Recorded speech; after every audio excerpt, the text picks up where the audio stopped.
of lying.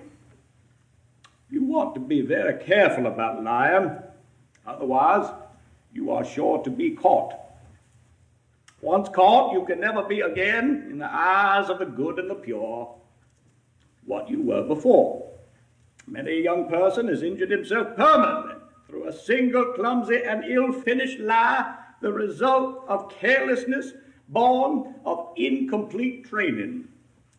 Some authorities hold that the young ought not lie at all.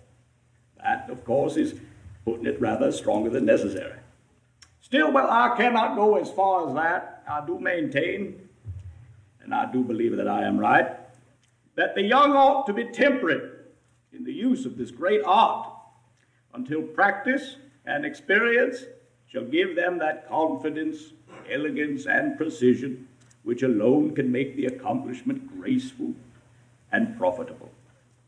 Patience, diligence, painstaking attention to detail, these are the requirements. These in time will make the student perfect.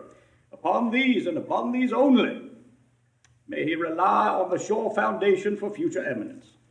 Think what tedious years of study, thought, practice, experience went into that equipment of that peerless old master who was able to impose upon the whole world the lofty maxim that truth is mighty and will prevail.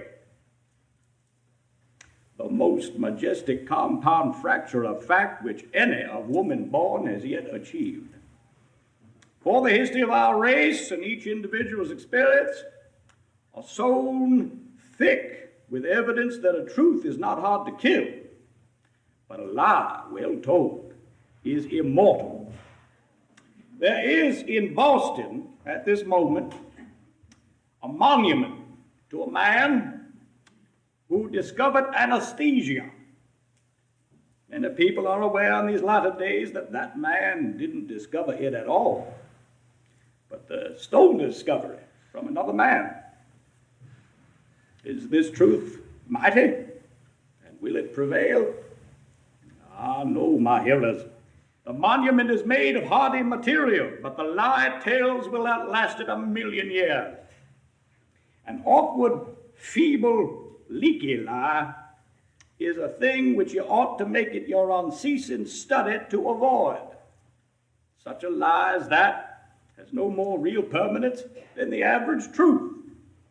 Why, you might as well tell the truth. Be done with it. A feeble, stupid, preposterous lie will not live 2 years, except maybe to slander somebody. It is indestructible then, of course, but it is of no merit of yours. Final word. Begin your practice of this gracious and beautiful art early. If I had begun earlier, I could have learned how. Never handle firearms carelessly. The sorrow and the suffering that have been caused by the innocent but heedless handling of firearms by the young.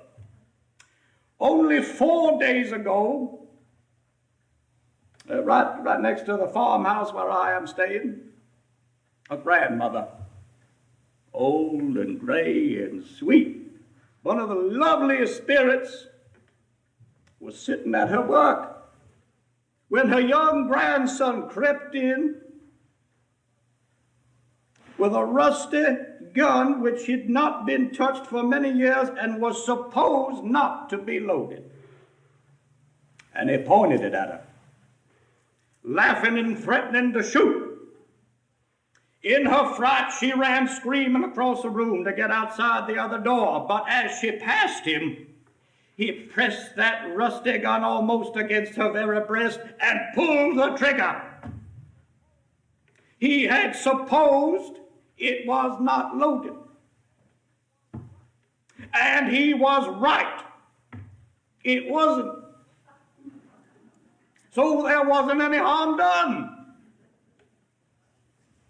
It is the only case of its kind I have ever heard of.